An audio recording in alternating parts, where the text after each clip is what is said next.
La nuit venue, les maîtres de la cabane arrivèrent. C'étaient des nains qui cherchaient de l'airain et de l'or dans les montagnes. Ils allumèrent leurs petites lampes, et quand le logis fut éclairé, ils virent bientôt que quelqu'un avait passé par là, car tout n'était plus dans le même ordre où ils l'avaient laissé. Le premier dit « Qui s'est assis sur ma chaise ?»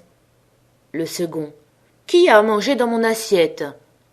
Le troisième « Mais qui a pris de mon pain ?» Le quatrième « Qui a touché à mes légumes ?» Le cinquième « Qui a piqué avec ma fourchette ?» Le sixième « Mais qui a coupé avec mon couteau ?» Et le septième « Qui a bu dans mon gobelet ?» Puis le premier se retourna et vit que son lit était un peu affaissé. « Qui s'est couché dans mon lit ?» dit-il.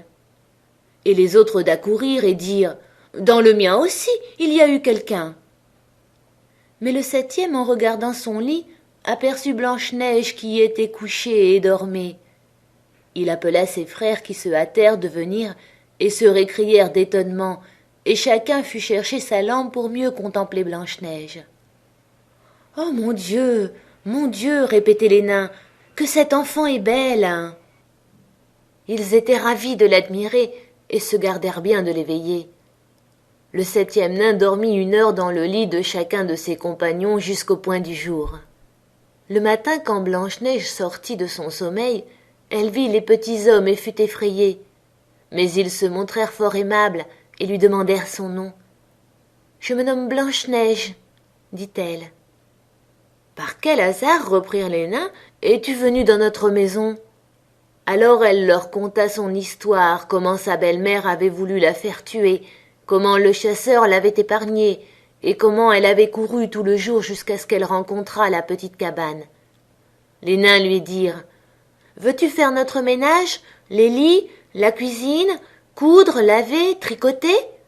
En ce cas, nous te garderons avec nous, et tu ne manqueras de rien. » Blanche-Neige leur promit tout ce qu'ils désiraient et resta chez eux. Elle vaquait aux soins du ménage.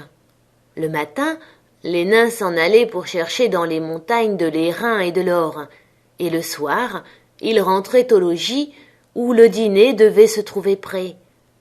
Toute la journée, la jeune fille était seule, et ils l'avertissaient en partant de se tenir sur ses gardes.